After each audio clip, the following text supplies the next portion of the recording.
আসসালামু আলাইকুম, cooking with মিতে আপনাদেরকে স্বাগতম। আজকে আমি চিকেন ফ্রাইড রেসিপি নিয়ে এসেছি।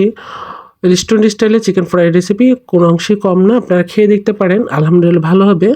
আমি এখানে ১.৫ কেজি ওজনের ফার্মের মুরগি নিয়েছি। আমি একটু ছোট সাইজ করে নিয়েছি, আপনারা চাইলে এর থেকেও বড় নিতে পারেন বা এর থেকে আকারে ছোট করতে পারেন।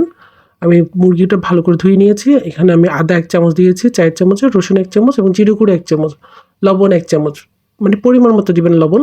মরিচের গুঁড়ো ৩ চামচ দিয়েছি, দিয়ে লেবু ২ ফালি দিয়েছি, মানে ১ টেবিল চামচ মতো হবে, ১ টেবিল চামচ থেকে একটু বেশি হবে। টমেটো সস দিয়েছি ১ টেবিল চামচ, দিয়ে ভালো করে আমি মেখে এখানে আপনারা ১৫ মিনিট বা আধা ঘন্টা রেস্টে রেখে দিবেন। আরেকটি বাটিতে আমি আটা নিয়েছি, আপনারা চাইলে ময়দা ইউজ করতে পারেন। আটা ইউজ করেছি ২ কাপ, জিরে গুঁড়ো আর মরিচের গুঁড়ো আমি ৩ চামচ ইউজ করেছি। এভাবে করে আমি রেখে দিয়েছি। আর ২টো ডিম নিয়েছি, ডিমগুলো আমি ফেটে নিয়েছি। এটা আমি ভাজার জন্য রাখবো। এভাবে করে আপনারা প্রথমে ভালো করে কোট করে নেবেন, আটাতে ভালো করে কোট করে নিয়ে একটা প্লেটে নিয়ে নেবেন। দ্বিতীয় স্টেপ,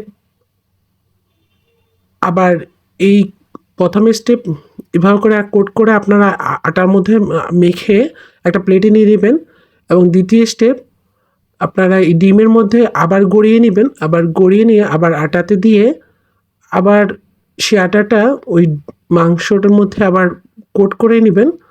২ স্টেপে আপনারা কোট করে নিলে আপনার সুন্দর রেস্টুরেন্ট স্টাইলে আপনার চিকেন ফ্রাই হয়ে যাবে, এবং তেলটা একটু গরম করে দিতে হবে। এভাবে করে আপনারা পরিবেশন করতে পারেন, একদম মচমচে রেস্টুরেন্ট স্টাইলে হবে।